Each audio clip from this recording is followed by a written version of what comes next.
Bonjour mes frères et sœurs. Aujourd'hui, nous allons continuer notre étude de l'évangile de Jean, toujours dans le premier chapitre, et nous lirons du verset 29 au verset 34, dont le titre c'est « Jésus, l'agneau de Dieu ». Le lendemain, Jean vit Jésus venir à lui et il dit: Voici l'agneau de Dieu qui enlève le péché du monde. C'est de lui que je parlais en disant: Un homme vient après moi, mais il est plus grand que moi, car il existait déjà avant moi.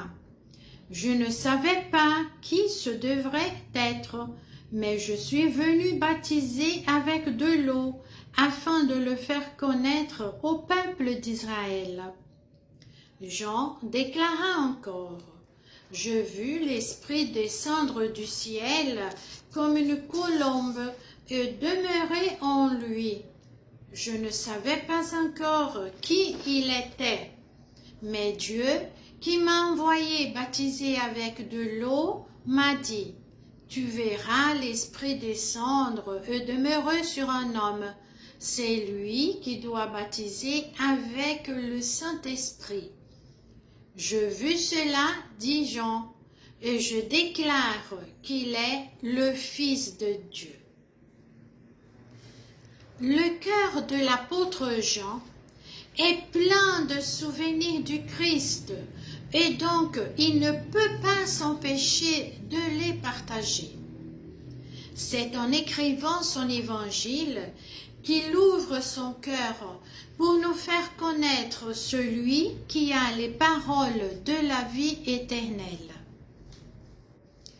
En lisant les versets 29, 35, 44 de son premier chapitre, l'évangéliste Jean marque le temps précis de 3 journées consécutives et ineffaçables pour lui, car c'était le jour de sa première rencontre avec Jésus, quand il a vécu sa naissance à la foi et a une nouvelle vie.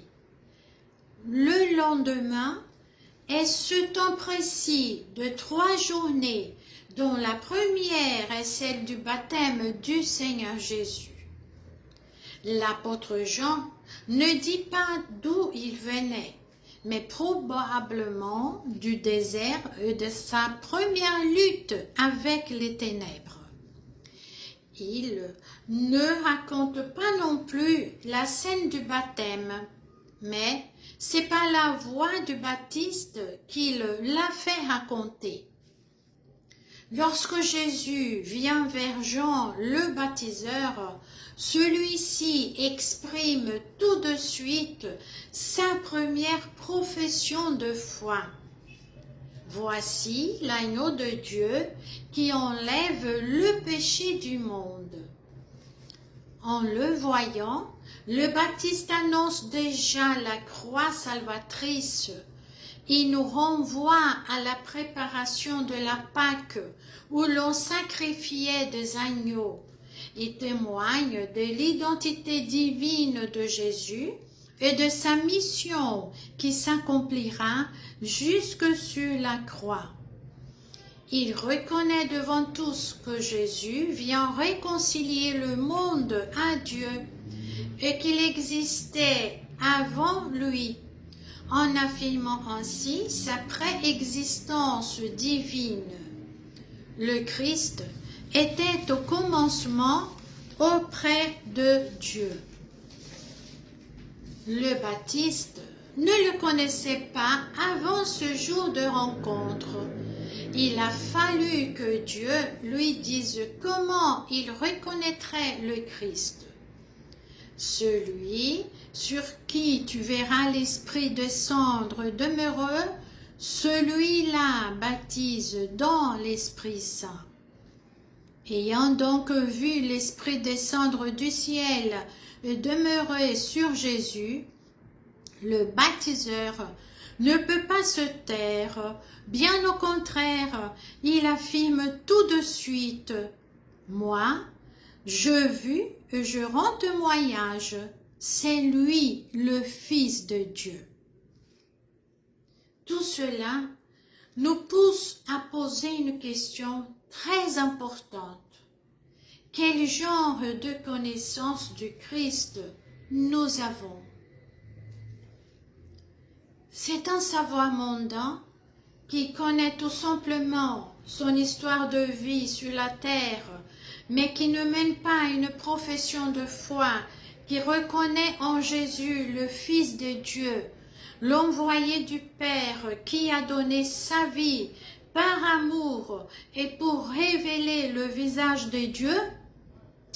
Oh, quelle pauvre connaissance! En lisant l'évangile de Jean, nous apprenons que la vraie connaissance du Christ est celle qui naît d'une rencontre personnelle avec lui et qui nous pousse à une profession de foi et à un témoignage véridique de sa personne.